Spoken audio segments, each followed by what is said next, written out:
Happy Ugadi ಎಲ್ಲರಿಗೂ, ಮತ್ತು ರಂಜಾನ್ ಪ್ರಯುಕ್ತ ಎಲ್ಲರಿಗೂ ಹ್ಯಾಪಿ ರಂಜಾನ್ ಕೂಡ.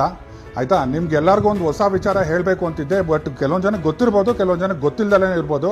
ಅದು ಏನು ವಿಚಾರ ಹೇಳಕ್ಕೆ ಬರ್ತಾ ಇದ್ದೀನಿ ಅಂದರೆ, ನಮ್ಮದೆಲ್ಲ ಸ್ಮಾರ್ಟ್ಫೋನ್ ಬ್ರ್ಯಾಂಡ್ಸ್ ಇದೆಯಲ್ಲ, example Samsung, Redmi, Realme, Oppo, Vivo, one plus, ಯಾವುದೇ ಬ್ರ್ಯಾಂಡ್, ಮೋಟೋ, ಯಾವುದೇ ಬ್ರ್ಯಾಂಡು ನೀವು ನಮ್ಮ ಸ್ಟೋರಲ್ಲಿ ಪರ್ಚೇಸ್ ಮಾಡಿದ್ರೆ ಡೇ ಬೈ ಡೇ ಪ್ರೈಸಸ್ ಮಾತ್ರ ಸಿಕ್ಕಾಪಟ್ಟೆ ಕಂಪ್ನಿ ಥ್ರೂ, ಅಂದರೆ ಕಂಪ್ನಿಯಿಂದಾನೇ ಪ್ರೈಸಸ್ ಹೈಕ್ ಆಗ್ತಾನೇ ಇದೆ.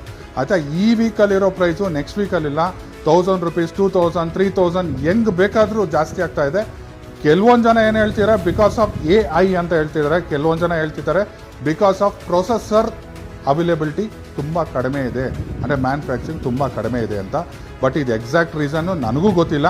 ಆದರೆ ಪ್ರೈಸಸ್ ಮಾತ್ರ ಡೇ ಬೈ ಡೇ ತುಂಬ ಜಾಸ್ತಿ ಆಗ್ತಾ ಇದೆ. ಆದಷ್ಟು ಬೇಗ ಈ ಯುಗಾದಿನಲ್ಲಿ ಯಾರೇ ಏನಾದ್ರು ಪರ್ಚೇಸ್ ಮಾಡಬೇಕಂದ್ರೆ ಯುಗಾದಿ ಒಳಗಡೆ ಪರ್ಚೇಸ್ ಮಾಡ್ಕೊಳ್ಳಿ. ಯುಗಾದಿ ಆದಮೇಲೆ 1000-2000 ಜಾಸ್ತಿ ಆಗೋ ಚಾನ್ಸಸ್ ಇದೆ. ಆದ್ದರಿಂದ ಇದೊಂದು ಇನ್ಫಾರ್ಮೇಷನ್ ಅಂದ್ಕೊಳ್ಳಿ. ಆಯಿತಾ, ಥ್ಯಾಂಕ್ ಯು.